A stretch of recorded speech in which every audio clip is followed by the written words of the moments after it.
Gabriella. How are you today? I'm well. How are you, Miranda? Doing awesome. For everybody out there. This is Gabriella Flores, owner of Soul Excelsior. So good to have you. You know, we have been trying and trying and trying to get this going, and we did it. Yes, perseverance. Yes. Perseverance. I absolutely agree with you. Perseverance. So tell me what's going on. What's new with you? So I've been doing a lot of speaking work with the community, with the high school students. Yes.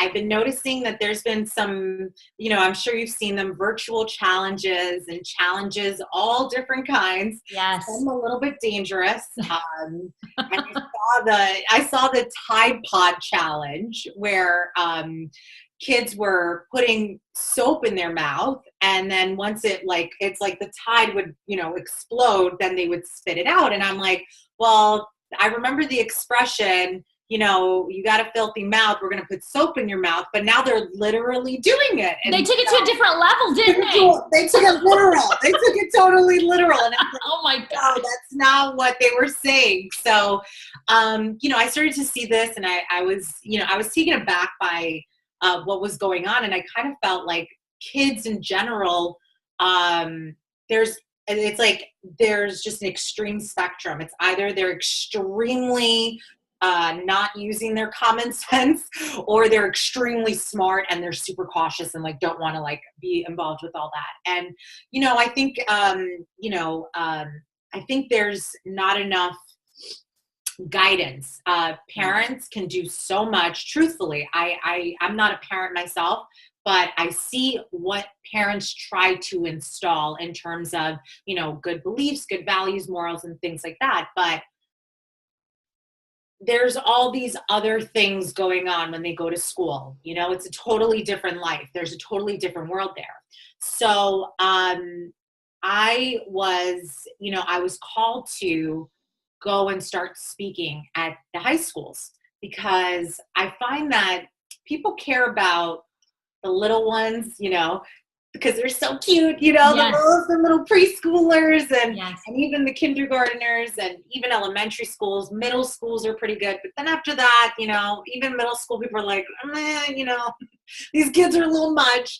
And then high school, they're completely forgotten about. And don't you think that is the time that we need to be talking to the kids the most, is Absolutely. during high school, even middle school? Because what I found with my daughters, because I have two daughters, I found that middle school set the foundation for how empowered they would feel in high school. So, because in middle school, they're at that age where they're trying to figure themselves out.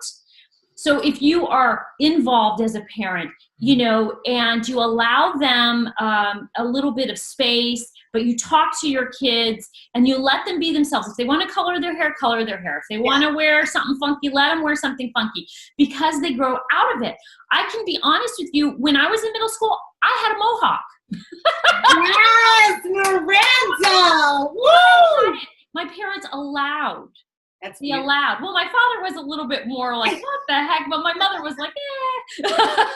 So they allowed. And then by the time I got to high school, everything was just evened out, and I kind of figured out who I was, what I wanted. But now what I'm finding, Gabriella, is a lot of students, just from talking to my daughters, they're cutting themselves. Yes. These high schoolers are literally, and now I'm hearing it in the middle schools now, but it's more centered in the high schools where these kids are cutting themselves. So we do need to take a step back and go, okay, wait a minute. What's going on? Why is this happening? Because obviously, to me, I'm not a therapist of any form, but it doesn't take a rocket science to realize that there is a problem and they need help. That is a cry for help. Absolutely. It is. And it's very sad to hear what they're doing to themselves in an extreme way to show, I need someone to pay attention to me. Yes. I need someone to care about whatever's going on. So I'm not sure exactly where the problem is, because I feel that it's individual on the student and where their mind is, what they're thinking, what their beliefs are. But I can tell you, I think they don't teach you about, for instance, like we all tune in on Monday to see you. And we love you. I haven't been tuning in because I have been coaching nonstop. Good for you. When I do, it's like you feel this sense of community. It's like you have your flag of, wow, acceptance, wow, love, wow, beauty, wow, education, because you have so much that you're teaching. They don't teach you that in school. Yeah. In school, they sort of follow a structure. We all go through it. We want you to unlearn your creativity. We want you to unlearn to follow your intuition because we want you to follow our authority. That's right. And so that's where it begins, is that sort of notion that they don't provide these programs in school on how to teach kids what's really important, and that's following your intuition. Mm-hmm. What is intuition? What is it even telling you? Because I know every single one of those kids, everybody in the world has intuition. Absolutely. So are you going into the schools talking about that? What is your topic of discussion with them? It is. It's exactly that. Yeah. So I am lucky and blessed because I have a friend of mine who is, works at a non-for-profit, and he's doing amazing work with the kids, truly just really impacting these kids on such a positive level. So he'll ask me to come and speak, and it's easy for me to sort of come in and say and stand up there and just say, okay, listen to me, follow me, hear me, and the kids are just going to be like, I don't know you. Exactly. That's true. And high school kids are tough. They are a tough crowd. They are. If you want to feel completely pushed out of your comfort zone, go to a high school and talk about, what kind of respect you want. But I felt, it was interesting. I felt intuitively guided to show up as my intuitive self, my higher self, not as my ego self, because I think that that's where the resistance comes in terms of teachers can only do so much. They're getting pressured by, the department in terms of, you got to have your kids pass the standardized test. Right. And if you don't, you're a bad teacher. So the kids are like, come on, kids, we can do this. The teacher can't stop for a second and say to the kid, hey, how you doing? Yes, exactly. Like when we were kids, right? When we were kids, the teachers kind of did the one-on-one, but now it seems like from the beginning of the year till the end of the year, it's all about this test. That's it. And so they're preparing them for the test. That is all they're doing. It is crazy that we've gotten to the point that, and some kids aren't good test takers. I know I wasn't. I was a smart kid, but I wasn't a good test taker. I just wasn't. Didn't matter how many techniques they taught me. I was not a good test taker, but I understood the information. But that pressure, and so there are some of us that that's just how we are, but that doesn't define us. Right, but they're not teaching that. They're teaching you that your worth, in an essence, is based on how you do on this test. Exactly. I heard the other day a crazy story about some, I listened to this radio station called K-Love. Yeah. And it's very, very nice, soothing and everything. And the DJ, the one that does the hosting for the shows, she has a 10-year-old son, and he had failed his standardized test, and he killed himself because he was going to be left back. Oh my gosh.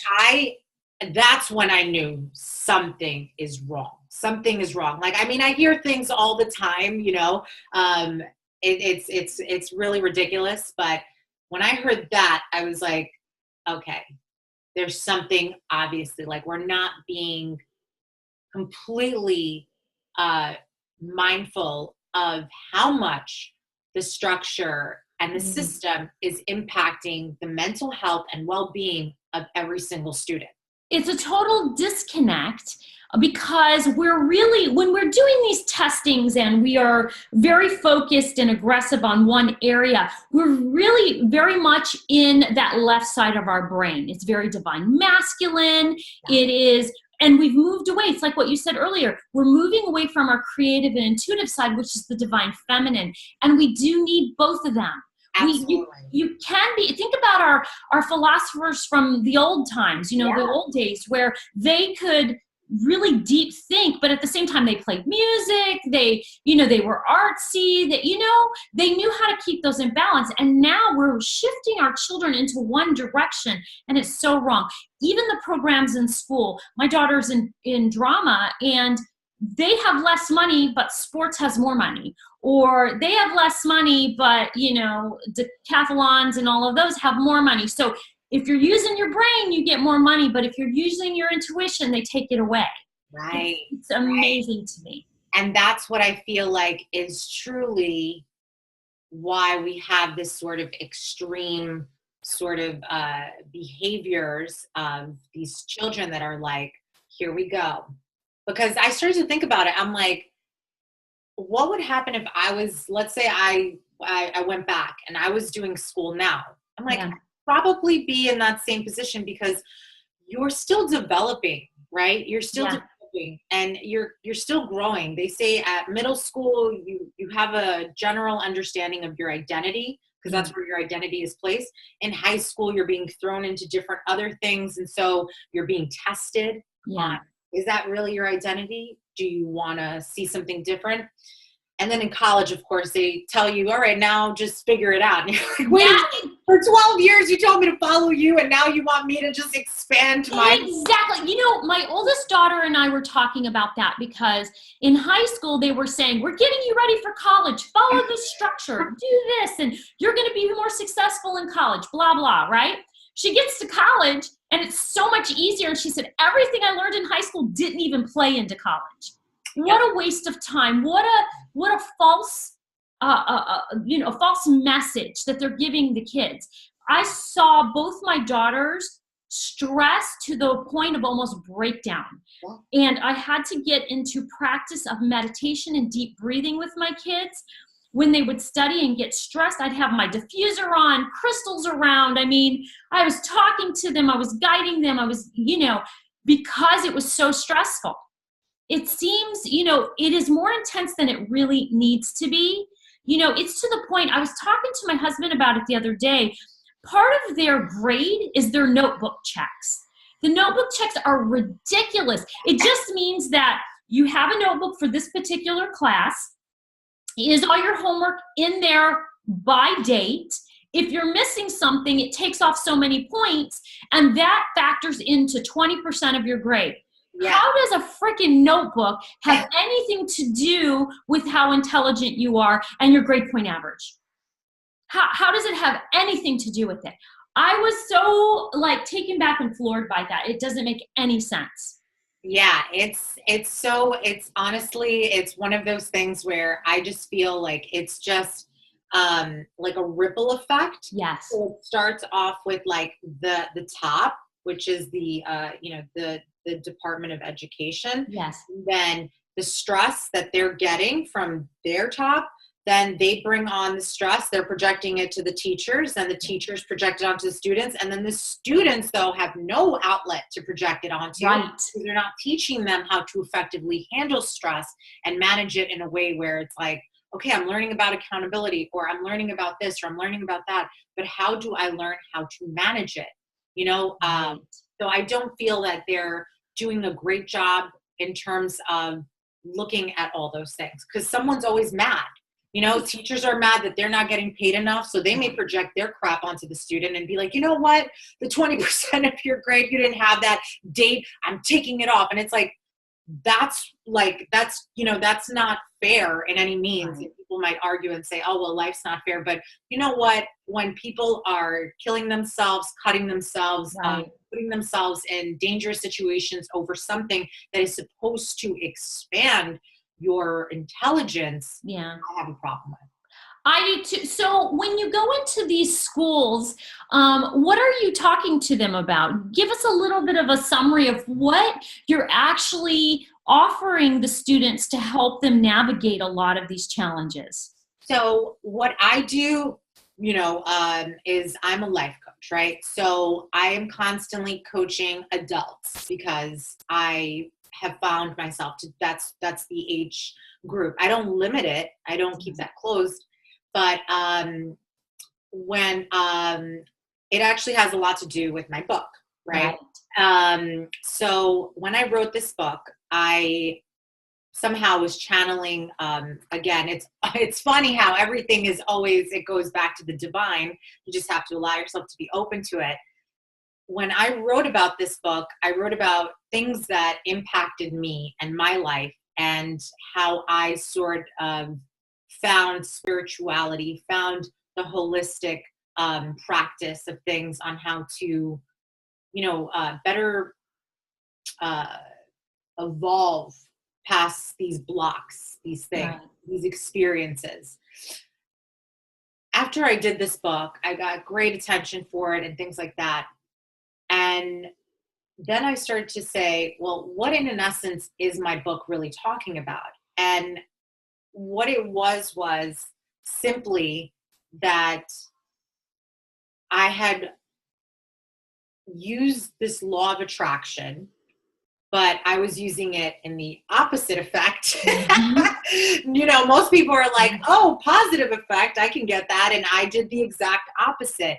Right. And that's not to say like, you bring things onto yourself when these things happen, but it was more of like, I was sort of testing my mind, testing how I was thinking, and then found these results that I would have to say truly could have swayed me to an extreme way had I not seen that there was other available options. And I have to say really quick, I've read this book and I've gone back through it, and my daughter has been reading it, and she's been sharing it with the girl down the street from us. So they've read your book. So I'm thinking I'll just get another book from you to gift this child, but the kids are interested in it. Yeah. And the biggest thing is what my daughter said when she's reading the book. She said she went through so much, and I'm not going to give it away because I don't want to give your book away, but what you went through could happen to anyone.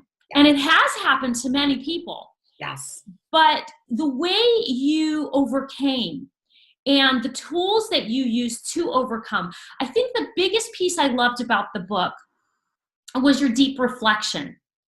The deep reflection of what happened to you and how it created this Gabriella that we have today.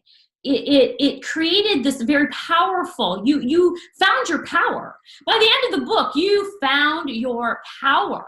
And that was very inspiring for my daughter. My daughter was like, you can see her moving through all these years and all the different things. And she was able to identify what was happening. Sometimes it's on a subtle level and sometimes it's more intense, isn't it? But you found your way. And for a young person, because you were young when a lot of this stuff was happening, they identified with it. My kid's 17, her friend down the street is 16. Yep.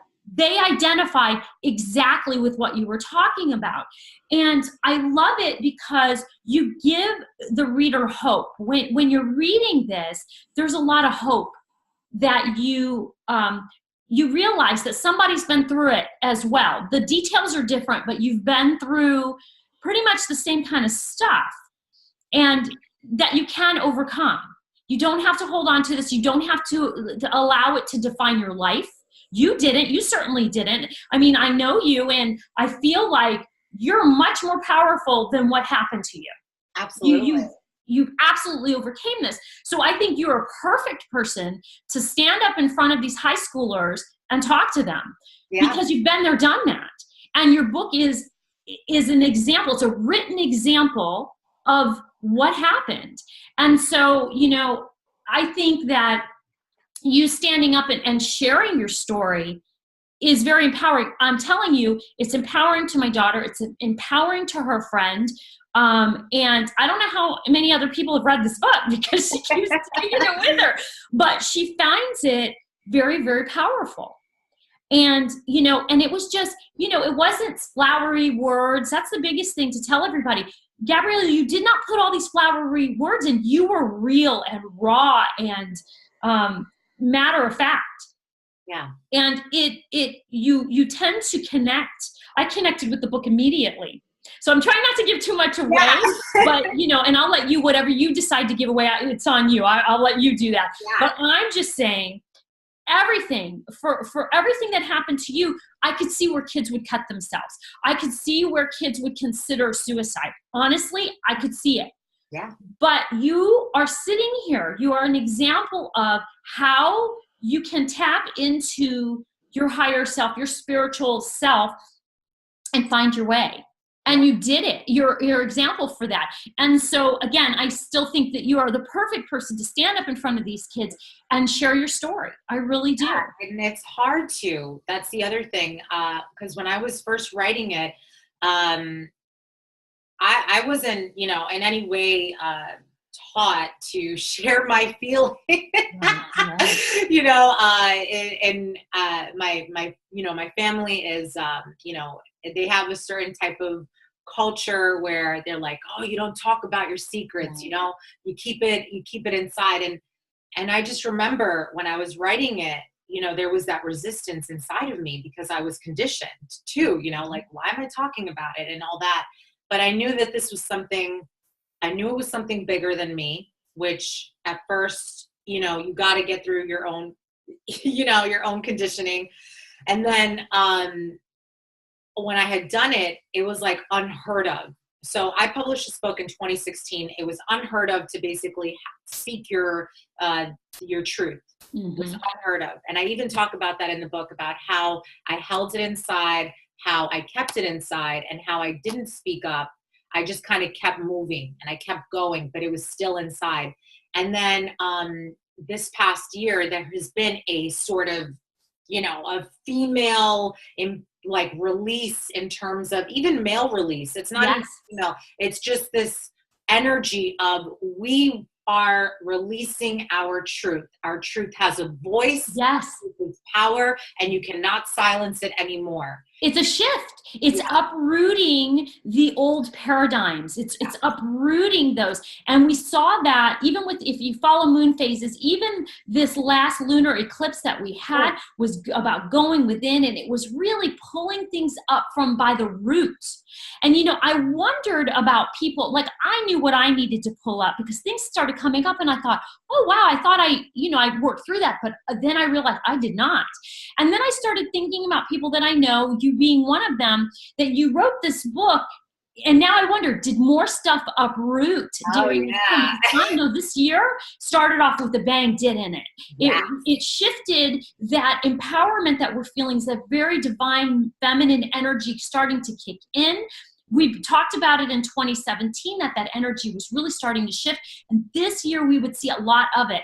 And we're seeing it, aren't we? We're only 1 month in and we're already in the second month, but we're starting to really see it, aren't we? Absolutely. It's like gateways, Yes. It's like you're going through what feels like an ascension. It feels like you're still sort of transforming and shedding. And it's just so, sometimes I'm like, well, we're going to shed until we're nothing. Yeah, it's true. We're literally nothing. We're just spirit. And then I'm like, well, that makes sense, because this is all just, temporary anyway, our physical self. So, but yeah, it's really, it's amazing how all of these things are intertwined. And,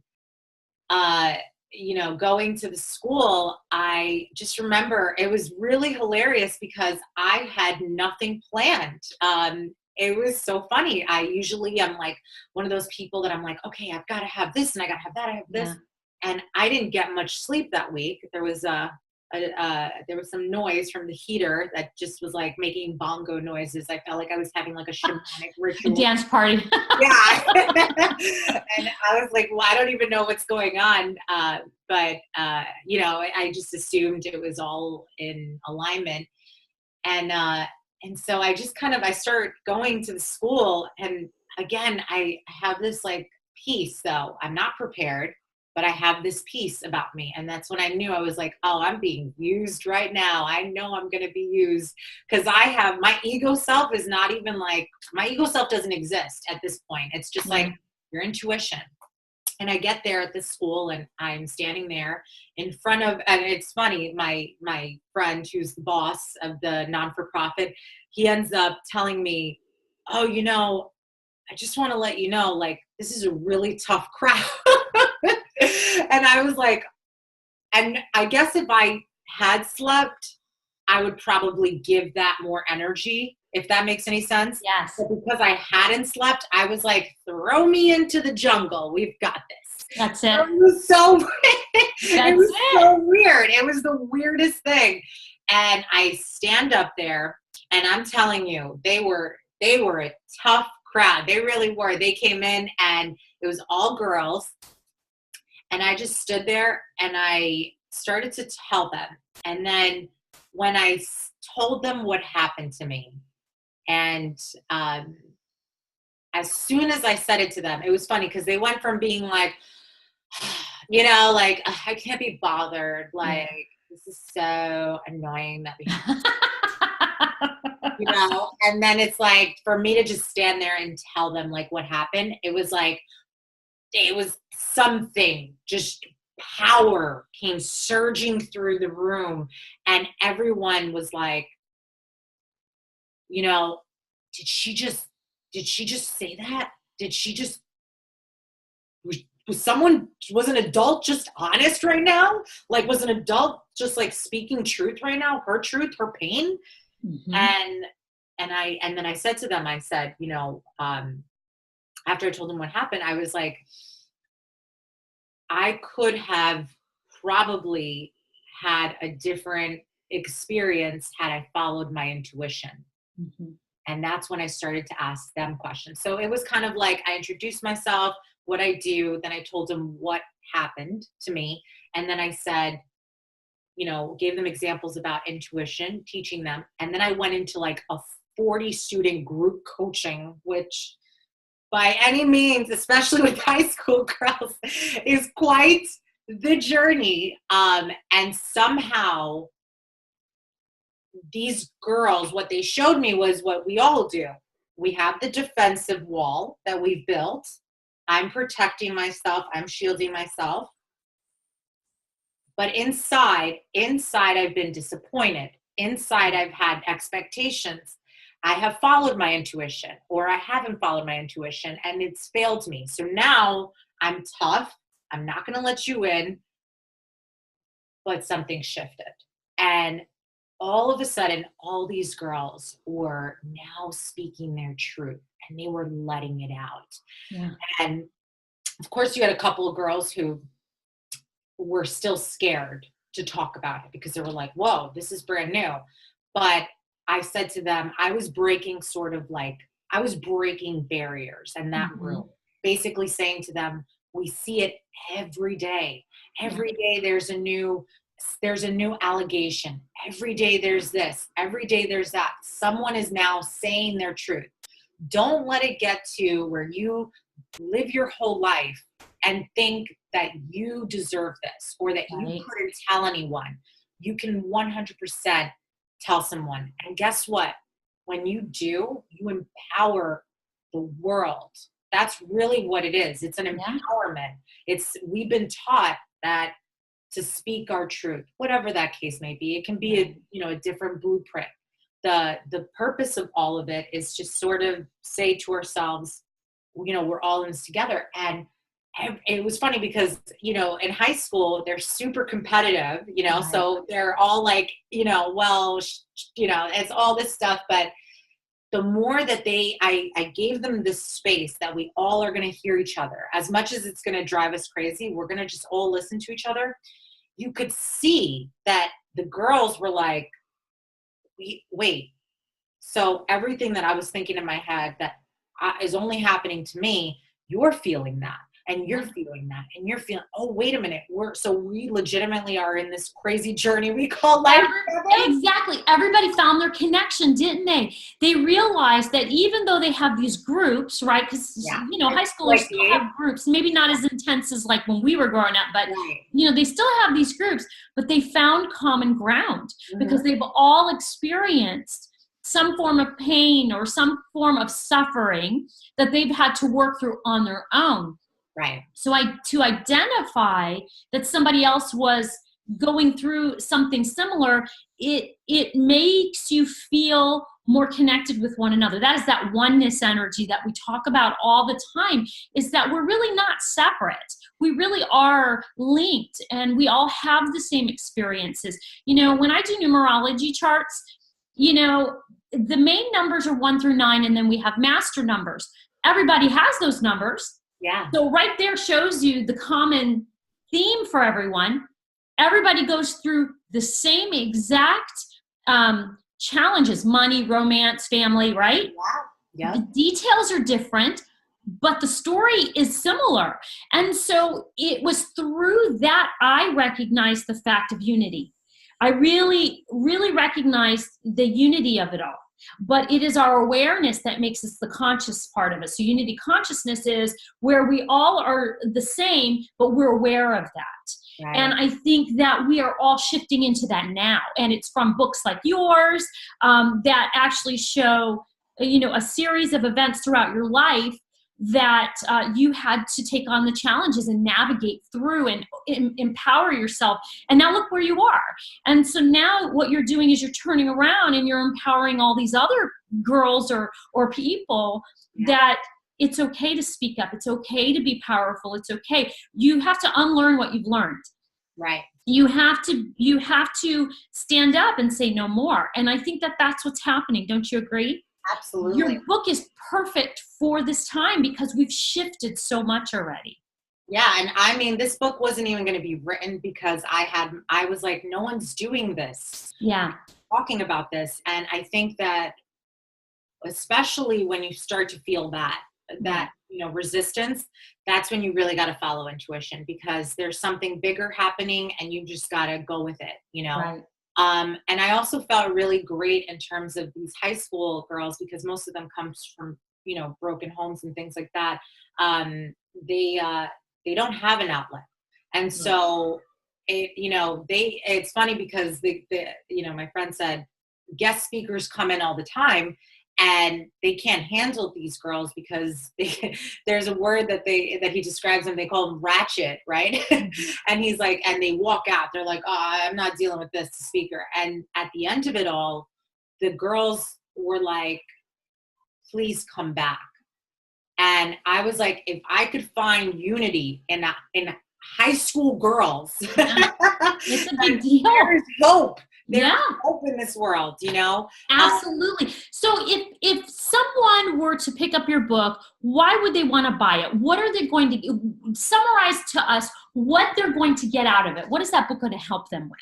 So I love the experience of books, period. I love the fact that sometimes you're just at a place and it just randomly finds you, or someone gives you something and you're like, oh, what's this? I think what I would like for people to take away from my book is this idea of we're not alone, that we are all in this together. And I hope that it would provide a sense of connectedness, in the sense of, you may not know me, personally, or you may not know me, whatever the case is. But if you read this, I want you to know that whatever you're going through, I care. That's it. That's really what it is, that I care. Whatever it is, it doesn't matter. I think that's what it is. I think that's why my daughter gravitated to the book. I think that's why her friends gravitated to the book, is because they recognize that somebody has an experience that's not their age, but was going through it at their age, but a different time. And that time frame doesn't make it any less than what it was. Right. And so, like I said before, the details are different, but the story can be the same. And so it is us listening. And I think it's so powerful. I'm very proud of my girls because they're very empowered. I raised them to speak up, be of course, strong. with a mama like you. Yeah. Come on, Miranda. Justice. I mean, they really are, they're advocates for doing what's right and to help others. And I think that that's important. And I think that your book just reinforces that. Do you know what I mean? It reinforces the fact that we can stand in our power, we can overcome. So if you're looking for anybody out there who gets the book, this is a story of challenges, very typical challenges that a lot of people go through in life, but hide it and then suffer, right? They suffer through life. Suffering in silence. Yes, suffering in silence. They're carrying it with them. Yeah. But in the end of it all, there's hope. I think that's the biggest piece, is that by the time you get to the end of the book, you start feeling hopeful. Yeah. You start feeling like, you know what? I can overcome this. And I think the biggest piece of why you feel that way from looking at the book is the fact that you reflect. It's the way that you reflect back on whatever's happened to you, that piece, because we tend to not reflect. We tend to close that piece down in our mind. Absolutely. Right? Yeah, and what it's hurtful. So right. If I have to acknowledge this, then Yeah. I have to deal with it. And honestly, I'm not ready to deal with it. So we Right. kind of mean like, we're going to put you in this, in this shelf, and we'll put you here. And then we never deal with it. It doesn't go away. No. In fact, it layers into your energetic field, and it actually creates more fears, right? More challenges in your life.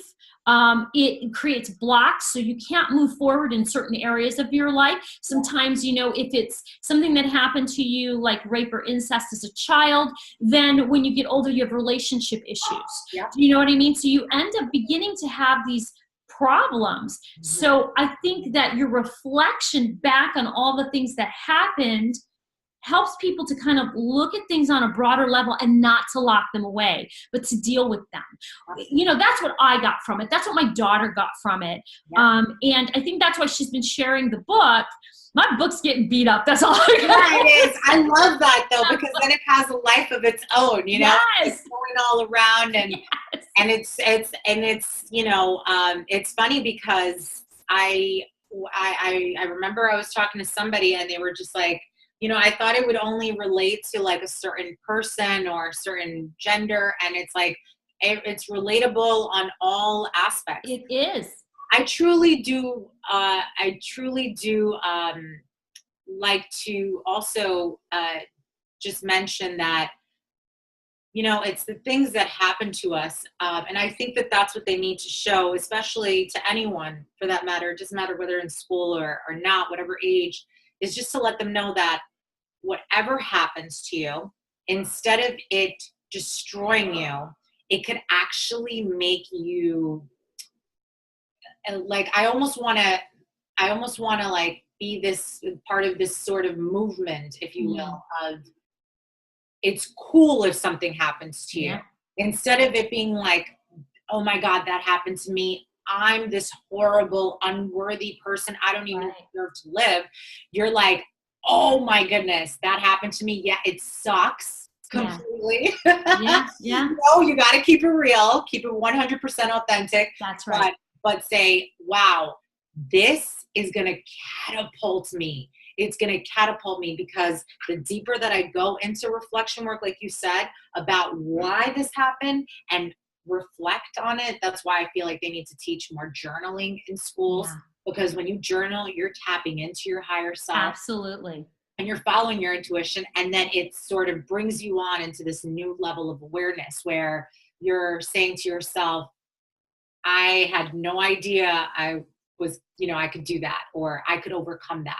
So I kind of feel like that's maybe where I would like to put out is that perspective on things, is that let's not limit our perceptions. Right, exactly. Limit them to this happened and this is my destiny. Yeah. Or, I'm just meant to live this life. It's like, no. And don't you think that that's a victim energy too? We can easily fall into, I was a victim, and then allow our life to fall apart around us, and then to utilize, well, this happened to me when I was a kid.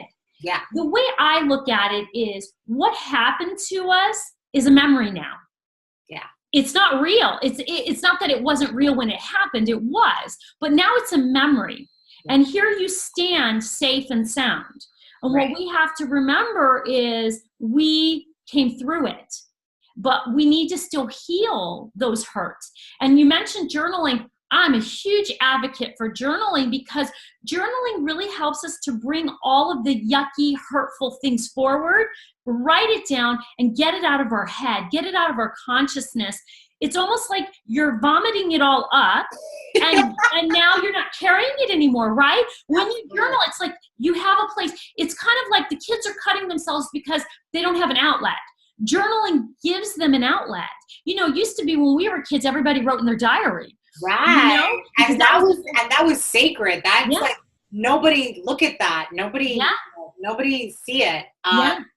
And because that was the paradigm that you don't talk about what's That's right. So you put it in your little journal, you locked it up, right? You locked that up. You kept it through that. I know, I remember that. But now it's like my kids, now they don't have so many journals with keys, but my kids can leave their journals anywhere and we would never read it. We would never touch it. That is sacred. When we see a journal, nobody touches it. Because we understand that that is a way for our children to heal. That is a way for our children to relieve stress. You know, I write all the time. I have a nice journal, but I usually write work inside my journals. My notebooks usually, it helps me to bring things forward. And then a few days later, I'll look at it and I'll reflect on it. And that helps me to heal it. That's how I do it. So I'll write it one day. I'll give myself a couple of days to kind of feel that, you know, now everything's been pulled forward. It's like talking to a friend and just telling them everything, you know, but you're just putting it in a book. Then when you go back and read it, you can recognize the emotion, the hurt. But at the same time, you can see the healing. You see where you are and you see where you came from. And with all of the scars, we become more powerful. We become more, we stand more in that power and we begin to speak our truth without worrying about what people say. You know, we stop hiding, and that's what we were doing. I mean, my family was the same way. You didn't talk about things. You kept it to yourself. That was the time, wasn't it? It was culture. It was the time. But now we're moving into a time where we're talking about things. We're understanding that it's not something to be embarrassed of or ashamed of. We've all been through it at some point in some way. I mean, when they were doing the Me Too campaign, you know, look how many people came forward, people that you would never have thought were the ones that came forward and said Me Too. You know, I saw people in my own community who are stepping forward saying Me Too. And that's huge. That is huge. It shows you that culture and economic status and, you know, color, nothing mattered. No religion status, nothing mattered. It covered across the board. Well, I think because adversity connects us. Yes. Right? And it's really weird because we kind of tend to feel like adversity is something that happens and you want to just sort of like, you know, you want to put it in a nice Tiffany's box, wrap it up and put it away and just say, no, that's where you're staying. But it's not. Adversity is a powerful thing. And that's what, you know, I think that's what's happening is that you know, the things that held us back only holds us back because we made that choice. That's right. And I think the cutting in terms of the kids, I feel that they see a dead end. They see hopelessness. Maybe even if they wrote in their journal, they would still feel like tomorrow still feels like, you know, crap. Right. So having people, courageous people to step out and say, you know, Me Too or whatever adversity you've been through, just to be able to speak about it is a courage in itself. You know, every single time you talk about it, it's not that you're holding on to it and saying, oh, okay, this is what's going to keep me in victim mode. But when you talk about it, you're saying, yes, I have accepted this. That's right. Yes, I have peace with this, but I'm now expressing it because I want to make this bigger than myself.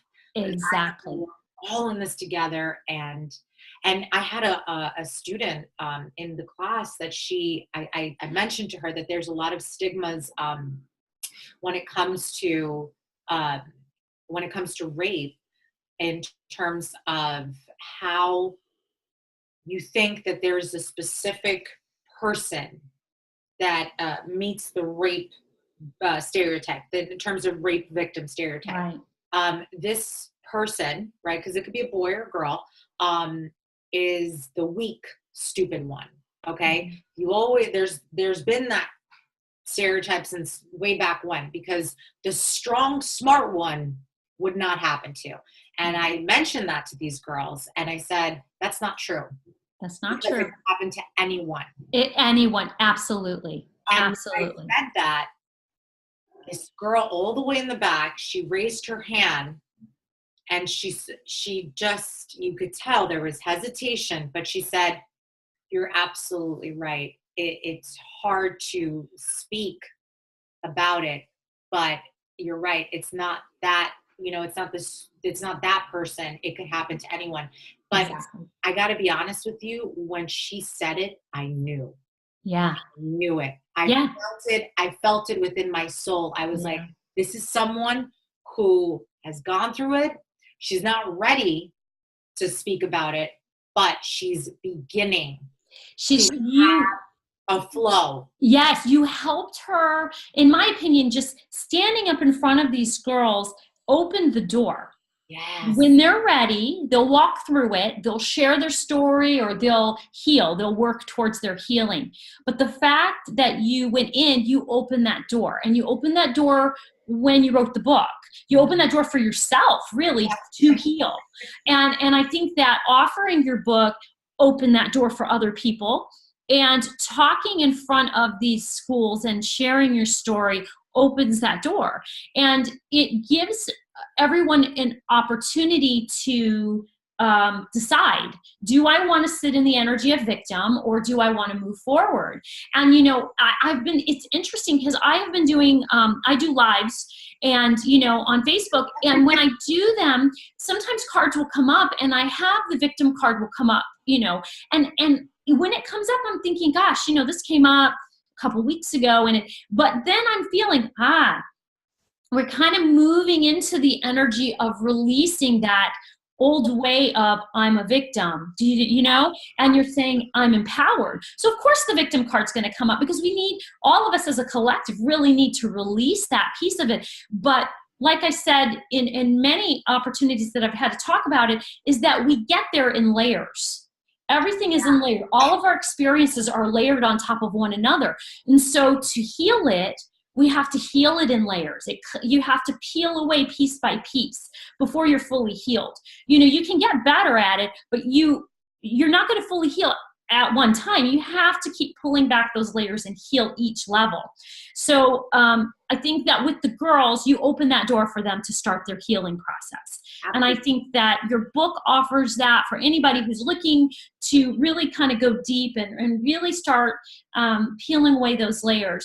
Your book is an excellent source, especially even for our young people to look at, to feel a connection to. I can attest to it because my daughter took it. She was just looking through it, and then she was like, oh, and then she started reading it. Then the next thing I know, my book disappears. Then the next thing I know, so-and-so down the street has it, and then her sister has it, and then another friend has it, and I'm like, I need my book back. I see it at one point in the house. It's all beat up. Yeah. That's my beat up book. And now I don't know. I think she took it back to school, but the fact is you're opening doors, for these girls. And my daughter is aware enough to know who needs it and who it can help. And that's so beautiful, because she's following her intuition, yes. and that conduit of, for the divine, because it's a beautiful thing. It is. Now, besides your lovely book and standing up in front of people and, these schools and talking to, our young people, you also do a lot. You create a lot of product for self-nurturing, which I can say is amazing. Why don't you tell us a couple of products that you have currently that is really self-nurturing, and we do have to nurture ourselves before we can help other people, right? Before we can be that nurturer for others. Yeah, absolutely. So I realize, especially with when you're in a position of service to Mm-hmm. others, right? And you know, I tell my friends, I'm like, it's ridiculous how much I can't turn it off in terms of like how I want to be there and just be open and in any way I can be. But then of course I'm only human, right? And so Right. I start to get tired. Yeah. Yeah. I feel like, oh wow, and I don't even in my mind's like, oh, you can do so much more. Like Right. you're capable of more. And my body's like, yeah, you totally could, but we're not gonna do that right now because we're exhausted. So Yeah. energetically speaking, I have to be completely mindful of giving myself that reset button. Right. There's no way I can give if I'm not giving myself first, Absolutely. So it all starts with me Okay. because that's the only way I'm going to be able to help any other person. So I started to think, well, what can I do? And, you can read anywhere in terms of how effective bath salts are, Yes. and how amazing they are for you. So I just started to say, well, let me get some Himalayan sea salt. And I went and I just took a bath and I was like, oh my goodness, I feel like I'm in a sanctuary right now. I It's know. spa day. And then I said, maybe I should start to, incorporate maybe some essential oils. Mhm. And then before I knew it, I was concocting the Soul Excelsior bath salt. And it smells yummy. I gotta say, I have no more left. I haven't had any for a while because when my daughter discovered it, she started using it. And I was trying to cover it a little bit so it wouldn't go away, but everybody found it, so it wasn't like I could, but it smells amazing. I'm huge on Himalayan salt. I absolutely love it. And I love the way it detoxes us and helps us to relax. And the smell takes you even deeper. So I absolutely love that product. It's amazing. And I'm really excited about you restocking it. Yeah, it's been sold out since the holidays. Yeah. And it's been like, and then from there, I was becoming, because that's the thing, you create these products and you do it for yourself. And then you're like, oh, wow, it worked for me. I've got to tell people about this. Yeah. If it works for them, hallelujah. If it doesn't, okay, well, I tried, at least I'm trying to bring something that'll That's right. make you like go in the direction of self-care and self-love. And so I was getting so stressed out from like putting all these bath salts out there. I mean, I was happy that people were enjoying them and things like that, but there's all these like other things that, cause you're doing it yourself. And I started to get anxious where I was like, oh my goodness, I can't sleep because I'm thinking about this order and I'm thinking about that order. And then I have this. And then, and then I'm like, okay, well, I need to do something now for myself yet again. Yeah. Because I cannot give if I don't give to myself. And so I decided to begin studying herbalism. So I decided to take a course and I became certified in herbalism. And then I started to research, well, what herbs would be great to calm me down. Mm-hmm. Yeah, I know. So I started to, play with them and play with little things. And then I concocted a herbal tea called Stigma, and which, by the way, means calm down in Spanish. But when you hear it, it kind of sounds like calm tea. Yes, it does. That's what I thought too. Yeah, a lot of people are like, oh, it's calm tea. And it's like, actually, it's calma tea. So, but it's still the same idea. Right. So I created it for myself to calm down, right? Because I needed to, and it worked. And I started to sleep. So I was like, well, guess what? Got to now put it to the collective because if it works for me, I want to. It worked for me. I have to say, I got the delicious tea. I tried it out and it was yummy. My husband said, oh, let me try that. It smells good. He tried it. He slept so good. He said, I slept really deep. It was good tea. It is very good tea. I don't have any more of that either. It went God. I love it when I first sent it to you. You were like, because you told me you were like, oh, I had a whole tea drawer, and you were like, as soon as it came, it was like, okay, that's taking priority. Like this is Yep. what we're drinking. That's how it works. That was my drawer. I have this huge drawer of teas, and when that came in, because I have chamomile tea to help me relax, that tea took priority over chamomile. 1, because it tastes good, 2, because it smells good, and 3, because it actually relaxes you. It really does calm you down. Yeah. And so I was so excited. It's all natural. It's all natural herbs. There's no artificial flavorings. It's organic. So it's so good. Literally just the root. It's the herb. That's it. It's so amazing. So between your tea and your bath salts, when can we start looking for those to be available again? Well, I will have to get on it ASAP. Yeah. And I will, because I actually enjoy the process of it, of creating it and doing it.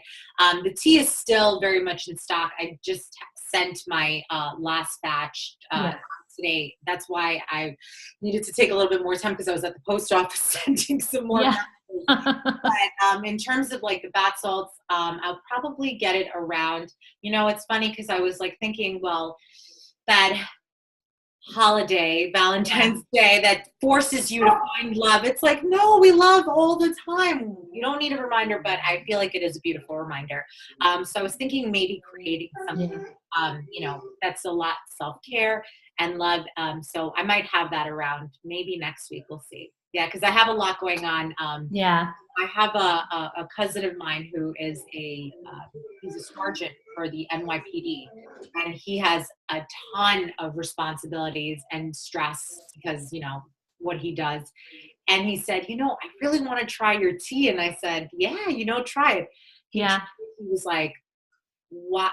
Like, he's like, first of all, this is like my go-to at night when I need to unwind and just calm. So I'm going to definitely have all these things available because I truly, it works for me. I've heard great feedback, but I would love for all of this to be out there because it's a good sort of, I guess you could say, stepping stone in the direction of holistic practice, which is what I'm all about in terms of when you release whatever you've been through,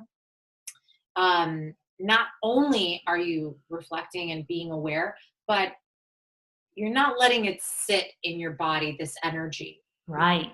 There's been a lot of studies and research that has been done in terms of you can do the yoga, you can drink the green juice, right? But if you're not letting out whatever was projected onto you or whatever experience that happened to you, it can actually create something like cancer or some sort of, God forbid, that's it, isn't it? Our physical body is affected by our emotional state. So it's important that we are in I guess in a space of calm. So your tea helps to calm. Self-nurturing, self-care is important. The tea calms you down. The salts give you some relaxed time. Plus, it's a detox. So it really helps you to detox at the same time.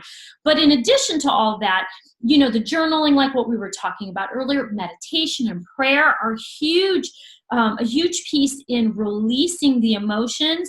So we don't hold that in energetically, which in turn will cause a physical illness, right? Yeah. So people don't realize the importance of self-care. It's like our minds, our bodies, our soul are all connected, but then we're all connected too. Yeah. So it's like, that's kind of the whole idea of it all. Is just like, just in one way or another, let it out. Yeah. And take care of yourself. That's right.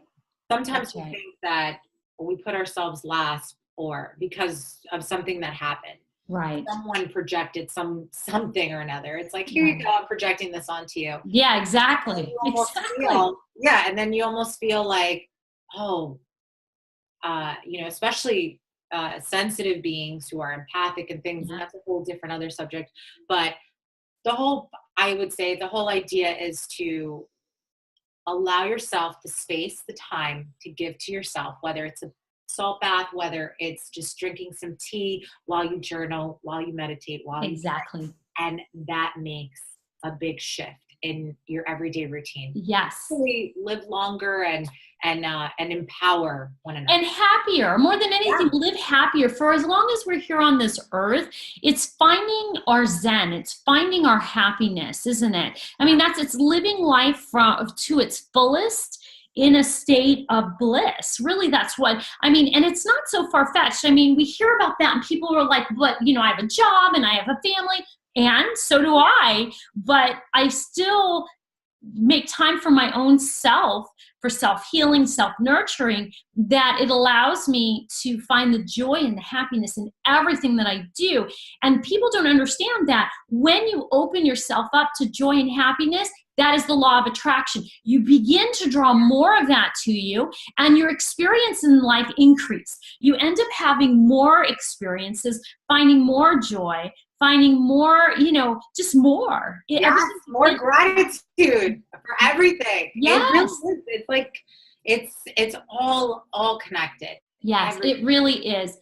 At some point, I think it will click with everyone. I think that we're starting to really learn what it means, what unity consciousness is, how it affects and helps the collective.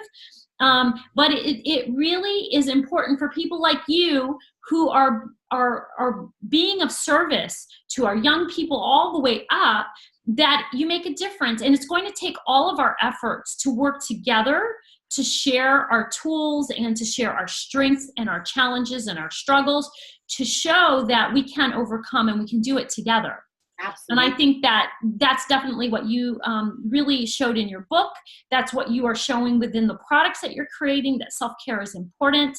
And I think it's amazing. And I want to thank you so much, Gabriella, for sharing the light that you do. I think that you're very empowering. You're definitely empowering to my daughter and to her friends. And I'm just excited to be able to share that experience with you, because they're not here to share it, but I can absolutely share it with you and tell you that I believe it's still in the school. Your book is circulating. It's still helping. It's helping someone, maybe someone who was too afraid to share. Through your words in a book, it opened that door for them just to at least consider the healing, to consider, walking through that door. Absolutely. So I want to thank you. Oh, thank you so much. Absolutely. Absolutely. Why don't you go ahead and give us how people can contact you? Okay, so you can go on to soulexcelsior.com. I am on Facebook, Soul Excelsior, Instagram, Soul Excelsior, Twitter, Soul Excelsior, and I'm here. I'm here. And I will make sure I link all your information right after this, so people can absolutely find you. And I'm sure we'll be talking again during one of our lives, or during one of our many conversations. But I want to thank you for coming on. Thank you for persevering with me and getting this done. Together we did it, and that's the point. And thank you so much for having me, Miranda. Absolutely. And thank you for everything you do, because you empower me all the time. So thank you. It's being of service, isn't it? We are channels, right? That's it. We are sharing our light. And I think that if everybody shares their light, we can really help one another for sure, right? Amen. Amen. All right. Well, love and blessings to you, my friend. And I'm sure we'll be talking again. Blessings. Thank you so much. Bye.